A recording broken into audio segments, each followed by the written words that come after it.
शहर हैदराबाद में 31 जुलाई की शाम से बारिश का सिलसिला शुरू हो गया। हिंदुस्तान के महकमे मौसमियात ने 1 अगस्त की सुबह तक बारिश का सिलसिला जारी रहने का इम्कान जताया।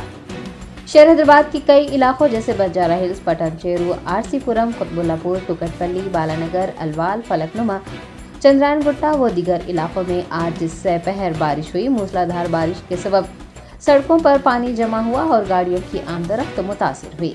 याद रहे कि महकमे मौसमियात ने पहले ही रियासत में 3 दिनों तक बारिश की पेशकयासी की थी। अलामाजी रियासत के कई अजला समेत शहर हैदराबाद में मूसलाधार बारिश के इम्कान के पेश नज़र IMD ने येलो अलर्ट जारी किया है। GHMC के अहदेदारों ने आवाम को चौकस रहने का मशवरा दिया है।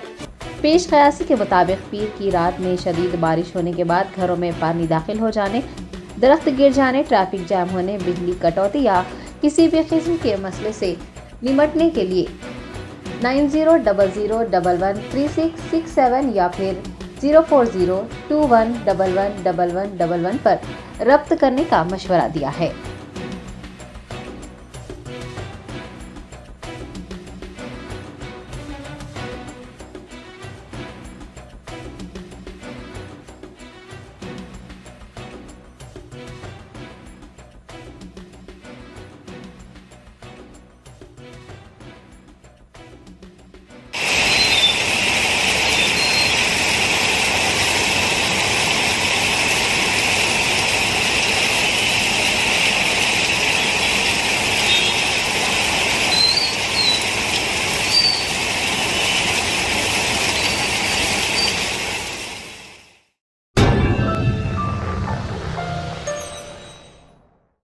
Bakewell cake house. हम है कुछ खास, हम तैयार करते हैं खालिस अपने हाथों से hygienic best quality dry fruits, pure घी और नंबर 1 क्वालिटी के जाफरान, पिस्ता, बादाम, काजू और खोए से तैयार किए गए बेकवेल के स्पेशल दम के रोट। हिंदुस्तान में पहली मर्तबा शुगर फ्री और गुड़ केसर रोट तैयार करने वाले पहले बेकर्स। हर उम्र की पसंद Bakewell cake house. Bakewell cake house के स्पेशल शुगर फ्री, गुड़ केसर और दम के रोट अपने नाम की तरह क्वालिटी में भी नंबर 1 है। अपनी क्वालिटी को बरकरार रखते हुए 2021 बेस्ट बेकर अवार्ड याफ्ता सारे शहर की पसंद, आपके खुशियों का साथी बेकवेल केक हाउस, टोरी चौकी, X रोड, हैदराबाद।